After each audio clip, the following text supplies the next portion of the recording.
BNP আর আওয়ামী লীগ তুলনা হতেই পারে না।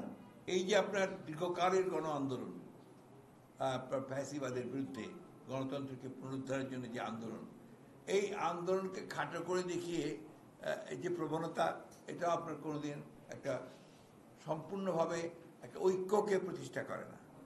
এই মুহূর্তে আমাদের সবচেয়ে বেশি প্রয়োজন কি, যে আমরা ফ্যাসিবাদকে সরিয়েছি, হাসিনাকে সরিয়েছি, যেটা একটা ইন্টারিম গভর্নমেন্ট আছে, যে ইন্টারিম গভর্নমেন্ট আমাদেরকে অতি দ্রুত আমাদের সকলের মতামত নিয়েই একটা সংস্কারের মধ্য দিয়ে তারা নির্বাচনে যাবে, যে নির্বাচনটা অবাধ নিরপেক্ষ হবে, জনগণের হাতে ক্ষমতা হস্তান্তর হবে, সেখানে প্রতিবন্ধকতার সৃষ্টি করছে। এক। দুই হচ্ছে, আপনারা দেখবেন যে আমি একটু খোলামেলাই বলছি আর কি, অনেক সময় দেখা যায় যে অত্যন্ত দায়িত্বশীল রাজনৈতিক দলেরা তারা এমন এমন কথা বলছেন যেটা আপনার সামগ্রিক ঐক্যের জন্য খুব একটা আপনার উপযোগী নয়। এটা একটা সমস্যা। দ্বিতীয় একটা সমস্যা হচ্ছে, আপনারা দেখছেন যে আমরা জানি যে এই প্রশাসন এখন পর্যন্ত ফ্যাসিবাদ মুক্ত হতে পারেনি, এবং এটা ফ্যাসিবাদ মুক্ত হতে না পারার অন্যতম প্রধান কারণ হচ্ছে এত ডিপ রুটেড চলে গিয়েছিল আপনার এদের ফ্যাসিবাদ, ডিপ স্টেটে তৈরি হয়েছিল, যে সেখান থেকে আপনার এখন ফ্যাসিবাদ বিরোধী লোকজনকেও খুঁজে বের করা কঠিন হয়েছে, তাও তারা করছেন।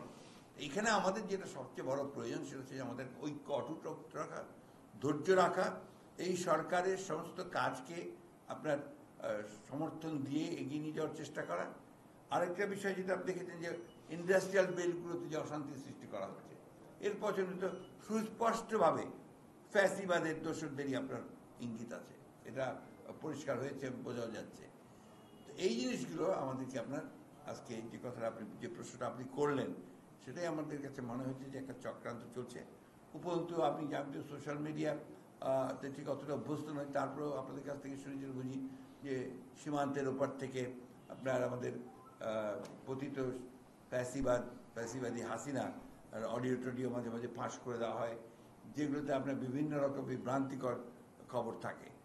অন্যদিকে আপনার আরেকটা প্রচারণা খুব চালানো হয়েছে, আবার শুরু করার চেষ্টা করা হচ্ছে, সেটা হচ্ছে যে আপনার বাংলাদেশে যারা ধর্মীয়ভাবে সংখ্যালঘু তাদের উপরে অত্যাচার নির্যাতন চালানো হচ্ছে, যেটা একেবারে টোটালি বাকওয়াজ। এটা আমরা শুধু নই, ভারত থেকে যে সমস্ত সাংবাদিকরা এসেছিল, অনেক এসেছিল, তারা পর্যন্ত এখানে এই সমস্ত তারা দেখে গেছে এবং তারা রিপোর্ট করেছে যে যেটা বলা হচ্ছে এটা সঠিক নয়।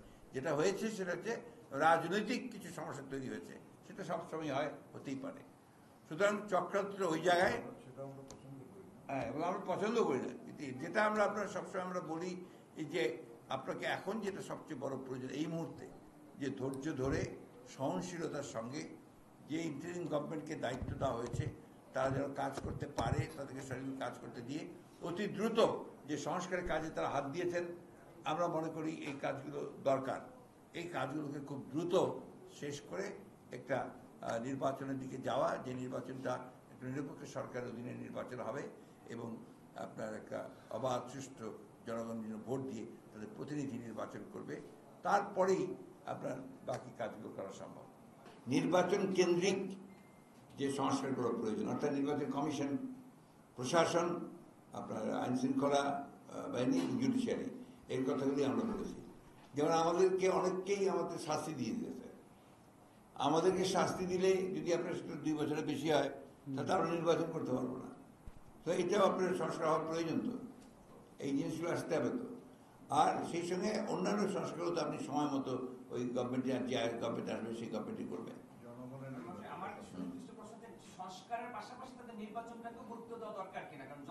সবচেয়ে বেশি গুরুত্ব দেওয়া দরকার, এবং যে আপনার একটা নির্বাচন কমিশন সংক্রান্ত, নির্বাচন সংক্রান্ত একটা সংস্কার কমিটি তো করা হয়েছে বদির আলম মজুমদার সবকে দিয়ে বলে, তাই না?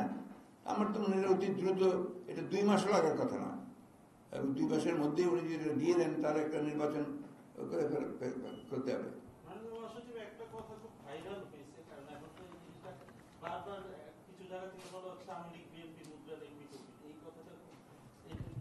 এটা একটা আপনার খুব একটা পরিকল্পিত একটা আপনার প্রচারণা, পরিকল্পিত অপপ্রচার, এবং এটা করেই তারা আপনার যারা দুষ্টু, যারা আপনার, আমি বলি সবসময়, যারা ফায়দা লুটতে চায়, তারা ফায়দাটা লুটতে চায়। বিএনপি আর আওয়ামী লীগ তুলনা হতেই পারে না, কারণ আওয়ামী লীগ কোনো গণতান্ত্রিক দল নয়, গণতন্ত্র বিরোধী একটা দল, গণতন্ত্রের বিরুদ্ধে অবস্থানকে গণতন্ত্র হত্যাকারী একটি দল। আর বিএনপি হচ্ছে গণতন্ত্রকে জীবন্ত করার দল। 1975 সালে স্বাধীনতার ঘোষক শহীদ প্রেসিডেন্ট জিয়াউর রহমান তিনি একদলীয় গণতন্ত্র ব্যবস্থা থেকে বহু গণতন্ত্র নিয়ে এসেছেন, মাল্টি পার্টি সিস্টেম নিয়ে এসেছেন। Begum Khaleda Zia parliamentary form government নিয়ে এসেছেন। আমরাই কেয়ারটেকার গভর্নমেন্ট সিস্টেম চালু করেছি। সুতরাং এই দেশে গণতন্ত্রের প্রাতিষ্ঠানিক উদ্ধার ক্ষেত্রে যে ফান্ডামেন্টাল জিনিস প্রত্যেকটা আমাদের হাতে করা।